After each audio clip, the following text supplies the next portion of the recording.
Coming in at number 10, we have the Heart Feaster. This is one thing that I will never want in my life, and I am pretty confident that it will never happen to me, and that is sleep paralysis. Being stuck in a state where you can't move as you hallucinate in the dark sounds like something so villainous even Freddy Krueger wouldn't do it. He'd be like, at least kill them after, don't just let them sit there all night, that's gross. Luckily I sleep like a log, so there's no chance anything like that is going to happen to me, but for some others this can happen quite often. When people are stuck in sleep paralysis, it can be something as simple as having the feeling that someone is watching you as you are sleeping, while other people will have the Heart Feaster. A story online talked about a horrible entity that would come visit someone as they slept. They named this beast the Heart Feaster because it would lurk into their room when they couldn't move, and then it would crawl on top of them. The creature looked like its body was made out of a dark crimson, and it had long fingers that were almost like claws. Its face resembled a demon with a long pointed nose and jagged teeth. While this person was stuck and unable to move, the Heart Feaster would reach its long piercing fingers into their chest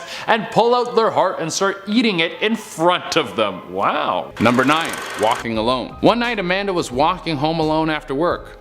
Usually, when it's this late, she would try and find a ride. But it was warm, so she wanted to enjoy it. It seemed eerily quiet. It was a Tuesday night, but it was like there was not a soul for miles. She felt like someone was following her, so she looked over her shoulder and she saw a brown windowless van creeping behind her. It was starting to scare her, so she sped up, and the van kept pace with her. Rebecca thought she saw someone turn down an alley up ahead. Desperate for help, she ran towards them and turned down the alley, but when she got there, no one was there. The van pulled up and a man stepped out, wearing a long trench coat, holding a sharpened hook.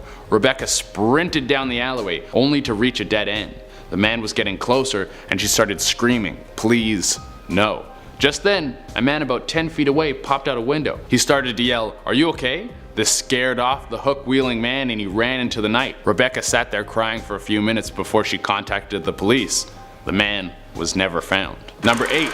Wax Museum. Me and my family would always go on trips. One year, we drove to Las Vegas. It was so bright and exciting. What I was most excited about was the Wax Museum. They had representations of famous people from all throughout history. After we checked into our hotel, it was the first place we went, but right as we crossed through the doors, I could feel something was off. It felt like something terrible was about to happen. We were walking through and I couldn't shake this feeling. Then all of a sudden the power went out and someone pushed me over. It was only for a few moments, but when the power came back, my little sister was missing. It started out as a joke, and then it got serious when we couldn't find her. We called the police and there was a full investigation, but we never found my little sister. My parents never fully recovered from the loss, but when I was old enough, I went back to that wax museum on my own. I walked through, and then just before the end, one of the wax dummies winked at me. Number 7. From the deep. I've been teaching free diving for a long time. I grew up in Texas but made my way out to Mexico when I was just 25. It was nice to work in beautiful clear water. One day myself and a friend decided to go out for some free diving of our own. No students. We brought a spear gun so we could hunt some lobsters. We were just about to wrap up the day when my buddy thought he had saw something huge swim by. It might have been a manta ray, so we wanted to get a closer look. We dove down, but when we got close, we saw it. It looked like a man, but it had scaly skin and gills. And where the face should be, there was just a hole with sharpened teeth. We tried to swim away, but it grabbed my friend, put its hands around his neck. I could hear the bones snap. Then I saw more of them. One reached out for me and cut my leg. I managed to get away. I know what I saw was real because I have the scar to remember it. Number 6. The Gypsy. When I was about 26, I went to see a fortune teller. I didn't believe in them. I went more to just make fun of her. While she was reading my fortune, I kept making jokes. Eventually she had enough and she said, "If you wish insult, now you'll be cursed with being a fool." It freaked me out, so I left. A few weeks later, a friend called me and asked if I had seen it. I asked her what. She said that pictures of me had been uploaded to the internet. Pictures of me I wouldn't want anyone to see. I tried to find out who didn't, but I never could. A week after that, I noticed my hair falling out and I started breaking out. I stopped going out because I was so embarrassed. I went back to see the fortune teller, but her office was now abandoned. On my way home, I slipped and fell, and instead of anyone helping me, they all just started laughing. Number 5. New student. Janelle had just moved into her dorm for freshman year. She was so excited unpacking all her things. She got everything set up all the way she wanted, and she was wondering why her dorm mate hadn't shown up yet. She didn't really think of it and went on with her day and went to check out the campus. She came back later that evening, and when she came into her room, most of her things were missing. Her clothes, her makeup, even pictures of herself. She went to campus security to tell them what had happened, but they told her that she had already filed a report. She argued with them, but they told her just to go back to her room and that they were working on it. When she got back to her room, the door was open. She slowly opened it all the way, and there was a girl in there crying. Janelle asked if she was okay, and as she walked in, the girl asked her to please close the door. Janelle shut the door behind her, and then the girl turned around to look at her. Janelle's heart sunk. The girl looked exactly like her, then lunged at Janelle and knocked her unconscious. She woke up to a knock at the door, but she was in the closet. She couldn't move, she was tied up, and she was gagged. Then she heard campus security ask if her stuff was still missing, followed by her own voice saying, "It's okay, I found everything." Number 4, the date. I was driving from the suburbs to downtown one night to meet up with this girl I met online. I was texting back and forth with her while I was driving, even though I know I shouldn't have. I looked up from my phone and a man was about 10 feet in front of my car. I slammed on the brakes and I stopped right before I hit him. He then brandished a gun and told me to get out of the car. I was unarmed and totally caught off guard, so I stepped out. He then pulled out a pair of handcuffs and told me to put them on. I was scared and I didn't want to die, so I just did what he said. He then told me to get into the trunk. He slammed the trunk closed, and then I heard the car start up. He drove for a couple hours before he stopped. Then the trunk opened, and he had the gun pointed on me and told me to get out. The first thing I saw was an old farmhouse, and the front entrance to the cellar was open. He told me to go down to the cellar and followed me in. He then threw me the keys to the handcuffs and told me to handcuff myself to one of the exposed pipes on the wall. I yelled, "Why are you doing this?" And he said, "This is our date." Number 3, father. After my mother died, my father secluded himself to the basement. He would spend hours down there and tell us to never disturb him. After a while, I set it up so it could be locked from the inside and put padlocks on the outside. He worked as a surgeon and would do a lot of his studying down there. One night I swear I could hear screaming coming from the basement. When I brought it up with him, my father said he was just watching a movie. I was getting increasingly curious and a little bit scared. So one day, my father forgot to take the keys to the padlock into the basement. So I took them and got them copied. It took a couple weeks, but eventually he left to go get groceries. As soon as I was certain he was gone, I unlocked the door and headed into the basement. It was dark and the light switch wasn't working. I headed down and trying to find another way to turn the lights on. Then I heard a moan. Immediately I took out my phone and turned on the flashlight. There were pictures of my mother everywhere and a surgical table with a woman who had been sliced open in every which way. It looked like horrific plastic surgery. She was barely alive. And then I heard it. My father's voice say, "I'm bringing her back." 2. Sight. I've been losing my vision for years now. Every few months I could notice it was getting a little worse. My doctor told me within the year I would be completely blind, but I could still make up some shapes. I'm an only child and my parents had both passed away, so I had to manage this all on my own. Late one night I heard a smash come from my bedroom. I slowly made my way there. When I opened the door, I ran my hand over things to try and find what fell. Then I felt someone breathing on my shoulder. They grabbed me and took me to the ground. I tried to fight back, but they were strong. They taped my hands and feet together and then put a gag in my mouth. He started to speak, and then he said, "You know me, and you trust me, and one day I'll kill you, because I can." He then put a rag over my mouth and I passed out. I woke up on the floor unbound. That was 2 years ago. Now I'm completely blind, and tonight, I heard a smash. Number 1, a short one. My favorite horror stories are the short and sweet ones, so this one is our number 1. After working a long day, I came home to see my girlfriend cradling our child. I didn't know which was more frightening, seeing my dead girlfriend with our stillborn child, or that someone had broken in to place them there. Number 10, the home. We grew up in an old home in the 70s. It was probably over 100 years old when we moved in. I always remembered my mom never liked being home alone. She would always ask me to stay home if my dad wasn't around. I never noticed strange things happening in the home until I started to get a little older. Some things would go missing and books would fall off the shelves. My parents told me that they would often find me up late at night talking to someone. I remember playing with a small boy, but they insist that there was no one ever there. When I was 14, I was walking down the hallway of my house and I saw a man at the end of it. I had never seen him before, and he was staring at me, grinning. I was frozen in place, and that's when I felt a hand touch my shoulder. I turned around, and I saw that it was my mother. When I looked back, the man was gone. My parents divorced, and we moved out not long after that, but I never forgot that day. Next up, number 9. This comes from Nicole and Mikhail, and they wrote this. I woke up in the middle of the night I couldn't move at all. I couldn't close my eyes. I was stuck facing my window. Then out of nowhere, I hear the dogs in my neighborhood start barking. As I lay there paralyzed, I see this massive figure walking through my yard. I had to say it was at least 13 feet tall. It growls very deeply and stared directly at me for what seemed like forever. Then it turned to look at something I couldn't see from my window. Then it ran like hell. Morning came, and of course nobody believed me. I can't even begin to imagine what that massive creature was afraid of.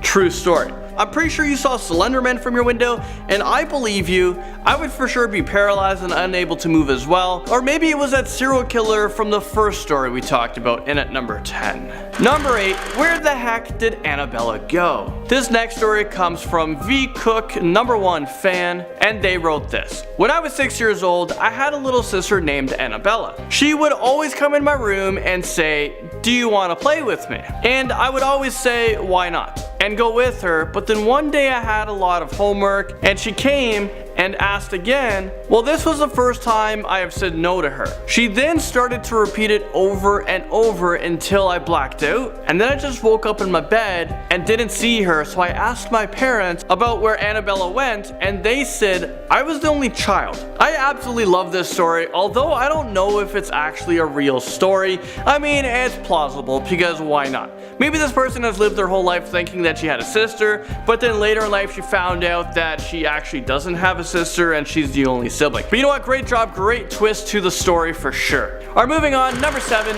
it's time for a ghost girl. This story comes from Space Duke, and thank you so much for sending in this story. So don't forget to head over to my Instagram, look for this image, and send your story there, because I want to read all your guys' stories. Okay, so getting back to this one, this person wrote, my mom used to be a manager at a grocery store. Every now and then I would help her close. One night when we were leaving to go home, we had a little girl say, "Hey, wait for me." Me and my mom heard this voice loud and clear. A lot of weird stuff would happen, but this was the weirdest. Okay, I'm not sure how I feel about that story, because 2 people for sure heard a voice of a little girl saying that. So I'm pretty sure you have a ghost in your grocery store, and I wonder if you ever heard that voice ever again, or feels like a one-time thing. Number 6 comes from user Andy Molestin. A group of people went out drinking one night in the forest near a road. They found a nice tree to drink under and started to chat. There was a car that kept driving past and stopping for a few minutes before starting up and leaving again. They thought it was weird, but they didn't really care and continued to party. Eventually the night came to a close and they all packed up and left. On the way home, one of the friends realized he left his backpack there, so they headed back to grab it. He hopped out of his car to look, but he couldn't see it in the dark. The driver backed up so that the car light shone in the direction of the lost backpack. To everyone's horror, there was a dead body hanging from a limb just high enough that none of them noticed during the party. They never found out who that car was and why they kept stopping near them. Moving into number 5, this story comes from GeoBlocks Buster. So this happened when I was 3. I'm not sure who remembers the story at the age of 3 years old. I have absolutely no clue what I did before 15. Well, going back to this story, I had my babysitter. My mom left the house. The babysitter is abusing me a lot, and my mom didn't know it. I told her, "Please mom, believe me, the babysitter is hurting me." It was another day. I asked the babysitter something in the bunk bed, then she just pushed me off. I banged my head straight to the floor. My mom saw it, and my mom said, "Get out now, you are kicked." I was at the hospital for days, thought I was gonna die. Doctors said I had a 25% of living. I was so worried that I started crying loud.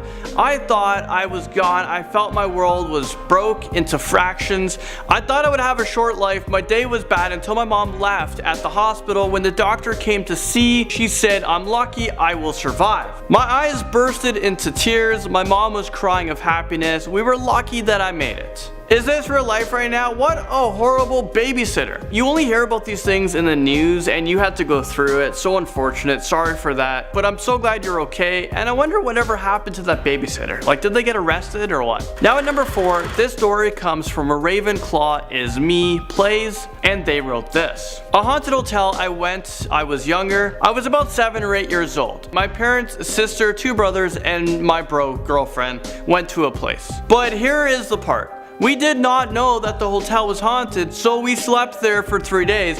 Before we found out it was haunted, we went to a swimming place. After swimming, we took a shower. During the 3 nights, some things were not going great. My bro's girlfriend said, "Someone touched my toes.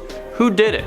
So each room was a men's room and women's room. After day 1 and 2, it got worse. Day 2 was bad. My sister got so scared at 6 a.m. that the radio just turned on by itself. She screamed. The guy that worked in the hotel, he said that the hotel was haunted. So that's me story of a haunted hotel. Now, I'm 11 and I still remember it. I wonder if the guy at the hotel told you guys it was haunted before you checked in, or on day 1. Because if I was staying at that hotel, I would be checking out right away. I would waste no time. Number 3, we have Jose Rodriguez, and they said this: when I was 9 or 8, I was home alone, so I went to get some fruit, and then the chairs started to fall and get back up. I was scared AF. So then a person knocked at the door, then I opened it. I was happy it was my mom. I told him everything, and we called the priest, and he got crosses and holy water, and it never happened again. So now I wear a cross with me everywhere. I think you made the right call, man. I would be very religious after seeing a chair fall and then rise back up from the dead like that.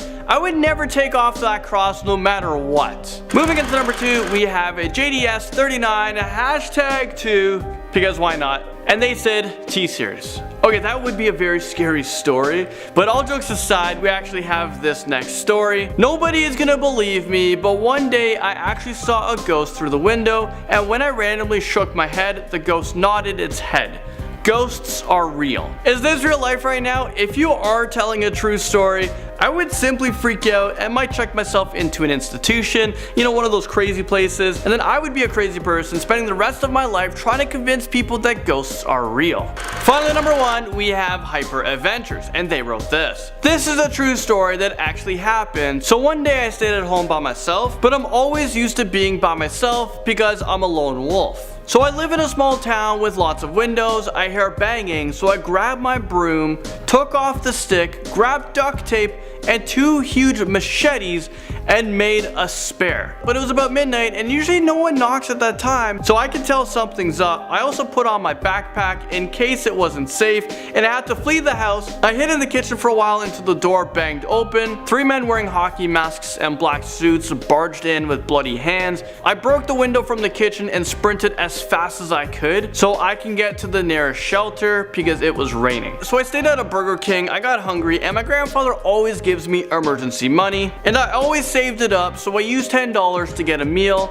I stayed up to 2 hours waiting for my parents to get off work. This happened about 4 years ago. They purchased a rifle for me in case of an emergency. So now I'm prepared. Okay, I'm super terrified. If people with masks were banging on my door, I would for sure go out the back door or upstairs right through a window. It doesn't even matter if it's open or closed. And I don't even care if they take everything, even the house itself, as long as I can run as fast as I can and be safe. And I'm really hoping you never ever have to use that rifle your parents bought you, and you do not call the police. And at number 10, we have a twist ending to a story, and this is sent in from the Neon Spark Gaming and Music channel, and they said this. When I was just turning 11, I used to always go to the gas station about a mile from me to get snacks every other day during summer vacation on my bike, and I would stock up for every week. One time I was going there, a piece of glass broke one of my tires, so I had to walk there. A few minutes later, a man with the blue Chevy truck drove by and asked if I was heading to the gas station. I told him yes, and he helped put my bike on his truck, and I climbed into the back as he drove me there, asked me where I was coming from, and tried to make small talk. He eventually went to the gas station as he pulled off my bike from the back of his truck and was headed inside after I locked it up on the inside of the gas station. He saw me getting a whole bunch of things, and he told me he would pay for it, and I happily accepted. He paid for my stuff, and then I left the store feeling a bit happier knowing someone as nice as him was around. About 4 days afterwards, the news turned on, and the man that helped me was a serial killer, and he had killed 16 people, 5 of them being teenagers. And I guess breaking from his story for a second, he almost became the 6th person. Alright, going back to his story, he said, From then on, I never went to the gas station again. I mean, yeah, I wouldn't return to any gas stations ever again. I would never talk to a single person that I never knew. I mean, we're not supposed to be talking to strangers anyways. And you know what? I'm so glad you're alive to tell that story.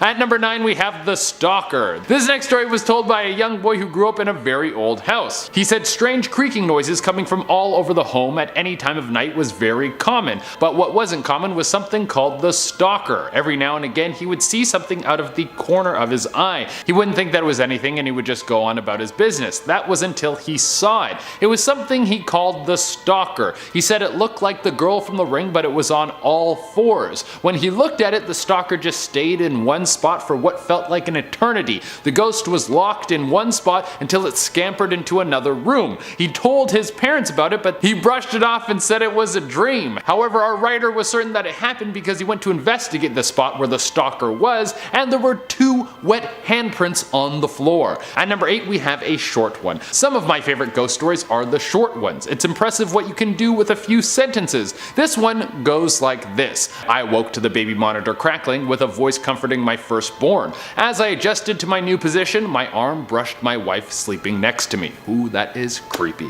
Coming in at number 7 we have imaginary friends. You would be surprised how many kids have imaginary friends that end up being ghosts. In fact, I did a multi-part series on Most Amazing Top 10 all about this. One of the most horrific stories I read about this was a young boy and girl used to have the same imaginary friend. It was just a voice that they would hear. It kept telling them to go into the woods behind their home. They would just ignore it and they really didn't think much of it. In fact, they didn't even know that the other sibling was hearing the voice until they brought it up with each other years later. The scariest part about this was when their younger sister, who was just old enough to talk, started saying that she could hear a voice that told her to go play outside in the trees. Ho-ho. Coming in at number 6 we have glowing eyes. A girl was walking home late one night and she can feel something is off. She's not sure what it could be, but she knows she doesn't feel safe. She looks back over her shoulder and she sees a tall man in a trench coat who seems to be swaying side to side as he walks towards her. He's about 30 feet away and she can't make out his face except for a massive grin.